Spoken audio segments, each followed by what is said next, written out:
You've met someone before, you know you have, but when it's time to say their name, your mind goes completely blank. And the worst part, you remember everything else about them, except the one thing you actually need. You recognize their face instantly. You remember where you met. You even remember the conversation, but their name, gone. So you start panicking inside. You avoid saying their name. You stretch conversations just to not get caught. Or worse, you pretend like you never met them before, and later it hits you. Randomly, you're brushing your teeth, scrolling your phone, and suddenly, boom, you remember the name. But now it's useless. This isn't random. Your brain doesn't treat names as important information. Think about it. A name doesn't describe anything. It has no visual meaning, no emotional weight. It's just a label. Psychologists have studied this for years. Even memory researchers at universities like Harvard found that the brain stores meaningful connections faster than arbitrary data. That's why stories stick, faces stick, emotions stick, but names, they float. There's even something called the baker-baker paradox. If I tell you someone is a baker,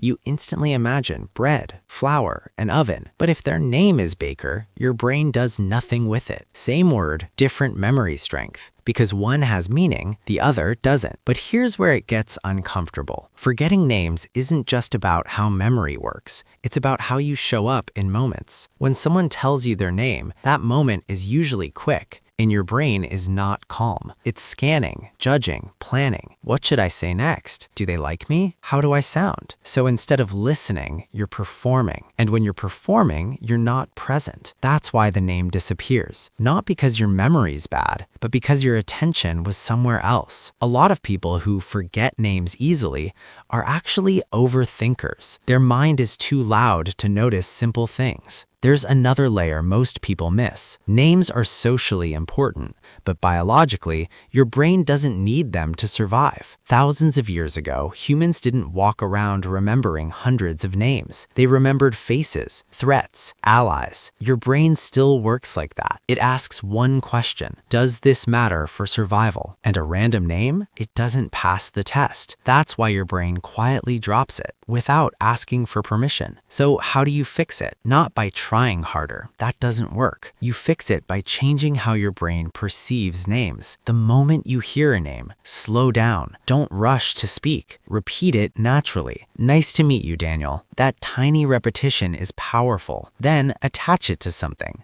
A face, a feature, a feeling. Daniel with the calm voice, Sarah with the bright smile. Now your brain has something to hold. Another trick used by memory experts: visual exaggeration. Make it weird. If someone's name is Rose, imagine a rose sitting on their head. It sounds silly, but your brain loves unusual images, and suddenly the name sticks. But the real shift isn't technique, it's respect. When you start seeing names as part of someone's identity, you naturally pay more attention, because deep down, remembering someone's name is a signal. It says, I see you. Forgetting names isn't a memory problem. It's a reflection of where your mind was when the moment happened. Because people don't just want to be noticed, they want to be recognized. And sometimes, the difference between being forgettable and being remembered is simply remembering them first.